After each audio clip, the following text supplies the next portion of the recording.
ఒంటరితనం దేవుని వినే స్థలం అండి. ప్రియమైన సహోదర సహోదరులారా, ఈరోజు మనం ఒక ముఖ్య విషయాన్ని ఆలోచించుదాము. ఒంటరితనం, సాలిట్యూడ్. ఈ ప్రపంచం చాలా శబ్దంతో నిండిందండి. సోషల్ మీడియా శబ్దము, టీవీ శబ్దము, ప్రపంచపు ఆలోచన శబ్దం, ఆందోళన, మనసులోని ఆలోచనలు, ఈ శబ్దాల మధ్యలో మనం దేవుని స్వరాన్ని వినలేకపోతూ ఉన్నాం. ప్రియ సహోదరి సహోదరులారా, కానీ బైబిల్లో ఒక గొప్ప ఉదాహరణ చెప్పబడుతుందండి. మరి మనమంతా కూడా ప్రతిరోజు దేవుని ప్రార్థిస్తూ ఉంటాము, నమ్ముతూ ఉంటాము. దేవుడు మనకిచ్చేటువంటి మరి తన యొక్క కుమారుడైన యేసు ప్రభు చాలాసార్లు జనసమూహం నుండి దూరంగా వెళ్ళి ఒంటరిగా ప్రార్థించారండి. ప్రపంచపు శబ్దము మన హృదయాన్ని నింపుతూ ఉందండి.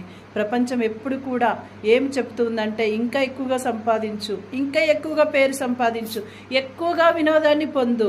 ఈ శబ్దాలు మన మనసులకు అలసటను గురి చేస్తూ ఉన్నాయండి. ప్రియ సహోదరి సహోదరులారా, మన హృదయమును శాంతిని కోల్పోతుంది. అందుకే చాలామంది జనం మధ్యలో ఉన్నప్పటికీ లోపల ఒంటరితనాన్ని అనుభవిస్తూనే ఉంటారు. ప్రియ సహోదరి సహోదరులారా, ఇంకోటి, ఒంటరితనం అంటే ఒంటరిగా ఉండటం కాదండి. చాలామంది ఒంటరితనాన్ని భయపడతారు, కానీ ఆత్మీయ జీవితంలో ఒంటరితనం ఒక ఆశీర్వాదం అండి. ఎందుకంటే ఒంటరిగా ఉన్నప్పుడు మన హృదయాన్ని వినగలుగుతాం, మన దేవుడితో మాట్లాడగలుగుతాం, మన జీవితాన్ని పరిశీలించగలుగుతాం. ఒంటరితనం మనకు దేవుని దగ్గర తీసుకెళ్తుంది. ఇది నేను ఈ సంవత్సరం అంతా కూడా అనుభవిస్తున్నానండి.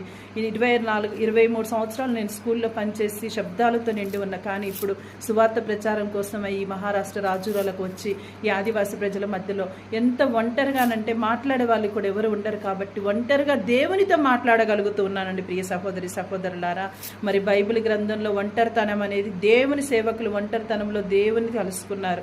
మరి మోషే పర్వతంలో దేవుని స్వరాన్ని విన్నాడు, ఏలియా ఎడారిలో దేవుని స్వరం విన్నారు, యేసుప్రభు అరణ్యంలో ప్రార్థించారు. ఇది మనకి ఏమి చెబుతుందంటే, ప్రియ సహోదరి సహోదరులారా, నిశ్శబ్దంలో దేవుని స్వరాన్ని వినగలుగుతాం. ప్రపంచం గట్టిగా మాట్లాడుతుంది, కానీ దేవుని స్వరం చాలాసార్లు నిశ్శబ్దంగా ఉంటుందండి. మన జీవితంలో ఎప్పుడు శబ్దం ఉంటే ఆ స్వరం మనకు వినపడదు. అందుకే కొన్నిసార్లు మనం శబ్దం నుండి దూరంగా వెళ్ళి మరి ధ్యానం చేస్తాము. మరి ఇక్కడ చిన్న కథ చెప్తాను ప్రియ సహోదరులారా. యువకుడు ఒక పాస్టర్ దగ్గరికి వెళ్ళి ఇలా అన్నాడు, నా జీవితంలో శాంతి లేదు. అప్పుడు ఆ పాస్టర్ అతని సరస్సు దగ్గరికి తీసుకెళ్ళాడు. నీరు చాలా అలజడిగా ఉంది. కొద్దిసేపటి తర్వాత నీరు నిశ్శబ్దంగా మారింది. అప్పుడు పాస్టర్ ఇలా అన్నాడు, నీ హృదయం కూడా అలానే ఉంటుంది, శబ్దం తగినప్పుడు నువ్వు స్పష్టంగా చూడగలవని చెప్పేసి. కావున ప్రియ సహోదరి సహోదరులారా, ఈరోజు మనల్ని మనం అడగాలి, నేను ఎప్పుడైనా దేవునితో ఒంటరిగా సమయం గడుపుతున్నానా? ప్రపంచ శబ్దం నా హృదయాన్ని నింపుతుందా? నేను దేవుని స్వరణానికి సిద్ధంగా ఉన్నానని చెప్పి పరిశీలించుకొని మరి దేవుణ్ణి ప్రార్థన చేసుకోవాలి. ప్రపంచ శబ్దం నుండి నన్ను దూరం చేయి, నీ శబ్దంలోని స్వరాన్ని వినే కృపను నాకు దయచేయని చెప్పి మనమంతా కూడా ప్రార్థన చేసి ఒంటరిలో దేవుని దగ్గరికి రావాలండి.